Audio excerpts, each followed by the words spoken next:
Dès sa création, l'OCEMO a souhaité se saisir de la question de la jeunesse en Méditerranée. Celle-ci est fondamentale. En effet, on ne peut pas concevoir aujourd'hui une Méditerranée qui ne fasse pas la part belle à sa jeunesse. Parce que, nous le savons très bien, aujourd'hui, les jeunes en Méditerranée sont très nombreux, notamment dans les pays du Sud, mais pas uniquement. Et peut-être et surtout, ces jeunes, aujourd'hui, ressentent un fort sentiment d'exclusion parce que le chômage des jeunes en Méditerranée est à peu près d'1 sur 4. Un individu de moins de 25 ans aujourd'hui sur 4 est un jeune chômeur. Par ailleurs, nous avons un taux considérable de jeunes qui ne sont ni en formation, ni en éducation, et donc qui glissent peu à peu vers l'économie informelle. Alors, je ne suis pas en train de dire que l'économie informelle est une mauvaise chose, mais la croissance et le développement de cette zone méditerranéenne, que ce soit au nord comme au sud, passera aussi par une attention accrue aux problèmes de la jeunesse, à commencer en premier lieu par l'employabilité.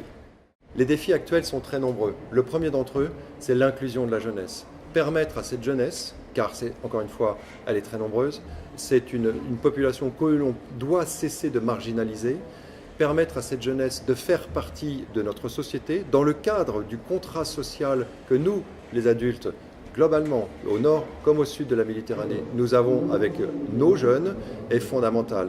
Ce contrat social ne pourra être respecté qu'à partir du moment où nous serons sûrs de pouvoir accompagner les jeunes vers une voie qui est celle de l'intégration, qui est celle de l'inclusion et qui est celle de l'accès à l'emploi et donc aux responsabilités.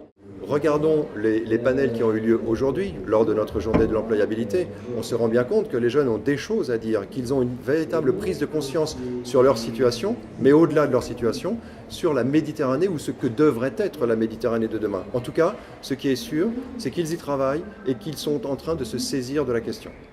Le réseau MEDENSE est implanté actuellement dans 6 pays. 3 pays du Maghreb, Maroc, Tunisie, Algérie, en France, bien évidemment, puisque en France, comme probablement l'ensemble de nos interlocuteurs le savent, MEDENSE a démarré avec l'assistance vraiment très soutenue de l'école de la deuxième chance de Marseille. Et puis l'Espagne, qui vient donc de rentrer dans le réseau à travers le réseau des Escuelas de la Segunda Oportunidad. Et puis plus récemment, donc, les Égyptiens qui sont extrêmement intéressés pour rentrer dans le réseau parce que le modèle école de la deuxième chance, le modèle Méditerranée Nouvelle Chance les a séduits d'une façon très très intéressante et très très importante pour eux.